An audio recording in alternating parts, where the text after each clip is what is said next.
Hello, my friends, and welcome back. It is still Monday, November 30th, 2020. This is 2020. I'm the Drunk Poker. Tis beer time. Another Pauly G beer. So we started with very, normal beer, Pilsner. Next up, in the gift of the Magi, pumpkin spiced Milkhouse double IPA with vanilla, lactose, pumpkin puree, and spices from Willibald. That's a mouthful, and it's 8.3%.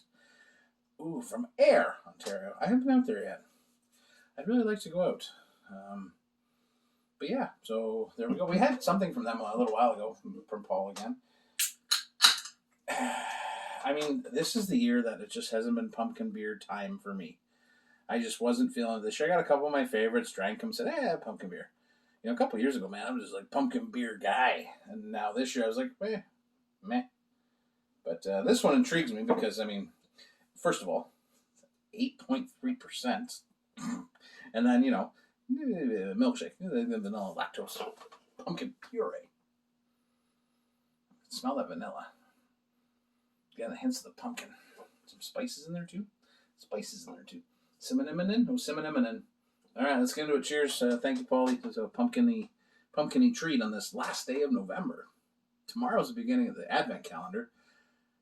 Drink the Cellar begins tomorrow. It's an exciting time, but for now, my last pumpkin beer of the year. Cheers.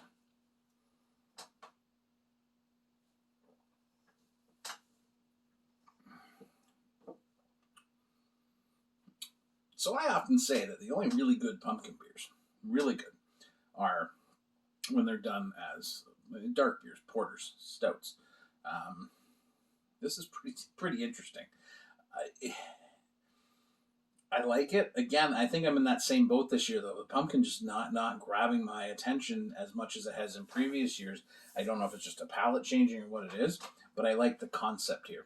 Though it definitely is that vanilla pumpkin. It tastes like a piece of sweet pumpkin pie, is what it is, without the graham cracker. Like, you really don't get the graham cracker there. You get that vanilla on the back end and lingering, like, oh, excuse me. So how did you have to work in the middle of the goddamn day? And you weren't expecting to. I'm just exhausted. But I'm still here for the beer. That was no indication of how I feel about the beer, if you want to know. No, I like the beer. But yeah, so the concept is good. It's interesting. It gives it this kind of sweet kick to it. And then it's like lingering with some spicy cinnamon and nutmeg. Allspice, maybe. Why not? Like, why not? You know what? Willibald makes good beers. They got a good track record.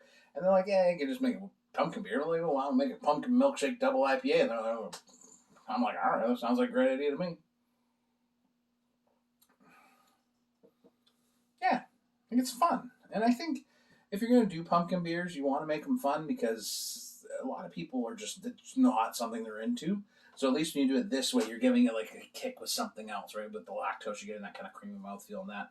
I can get I can get behind this kind of concept, but that's fun. It's a fun beer. Let's just say that, right? I think that's, and you have to be okay with that sometimes, right? Like, you're not always looking for these home run. You're just looking for tell me what it is. That's what it is.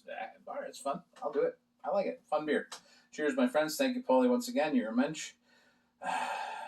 Someday we're going to have a beer together.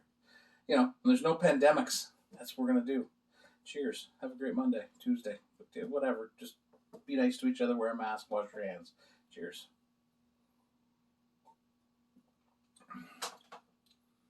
Yeah, like the vanilla and the pumpkin. This is where there's a little whipped cream going on there. That's what's happening.